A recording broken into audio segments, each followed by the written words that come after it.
విమర్శించినారు. Free బస్సులు ఇస్తే ఏమొస్తుంది, ఈ బస్సులలో మహిళలకు లేదని. నేను ఈరోజు చెప్తాను, కడప నియోజకవర్గం నుంచి నేను ఎమ్మెల్యేగా ప్రాతినిధ్యం వహిస్తున్నాను.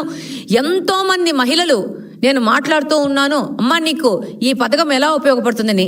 మొన్న నేను 4 రోజుల క్రితమే ఒక నర్సుని అడిగాను, అక్క నేను ఎక్కడ జమాల్పల్లిలో ఉంటాను, నేను అక్కడి నుంచి ఇక్కడికి నాకు రోజుకి 20 రూపాయలు రావడానికి 20 రూపాయలు పోవడానికి ఖర్చు అవుతుందండి. మినిమం ఒక 50 రూపాయలు ఖర్చు అవుతుంది అమ్మాయికి. ఈరోజు 50 రూపాయలు ఇంటూ ఈ నెల రోజులు క్యాలిక్యులేట్ చేస్తే ఆ పాపకి 1500 రూపాయలు ఆ పాప ఇచ్చే 11,000 12,000 జీతంలో మిగిలించుకుంటా ఉంది. ఇదన్నీ ఇన్విజిబుల్ సహాయము చేస్తూ ఉన్నారు మహిళలకి.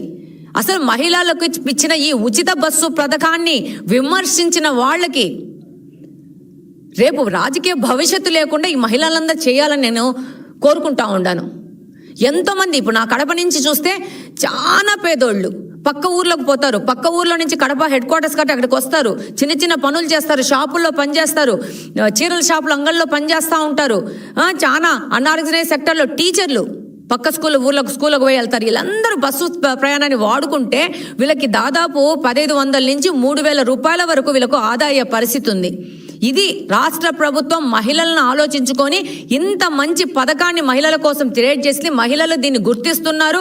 వాళ్ళకు పెట్టిన ఈ ఉచిత బస్సు ప్రయాణాన్ని వాళ్ళు వాడుకుంటున్నారు, ఆర్థికంగా అభివృద్ధి పొందుతున్నారు. ఆ డబ్బుని వాళ్ళ పిల్లల భవిష్యత్తు కోసం వాడుతున్నారు. ఏ మిగతాలు చేశారు మహిళా ఉచిత బస్సు గురించి? ఈ బస్సులో లేదు, ఆ బస్సులో లేదు. మహిళలు ఊరికే ట్రిప్పులు చేస్తున్నారు, విహారయాత్రలు చేస్తున్నారు. ఏం మహిళలు విహారయాత్రలు చేయకూడదా? వాళ్ళకు ఖాళీగా ఉన్న సమయంలో ఆహ్లాదకరంగా వాళ్ళకున్న మెంటల్ టెన్షన్ తగ్గించుకోవడానికి వాళ్ళు కూడా పోయి సోషలైజ్ అవ్వాల్సిన అవసరం ఉంది. డెఫినెట్గా ప్రతి ఒక్క చోటికి మహిళలు పోవాలా, ఉచిత బస్సు వాడుకోవాలా. ఈ యొక్క పథకాన్ని పర్ఫెక్ట్గా వాడుకొని మహిళలు ఈ యొక్క ఉచిత బస్సు పథకాన్ని విజయవంతం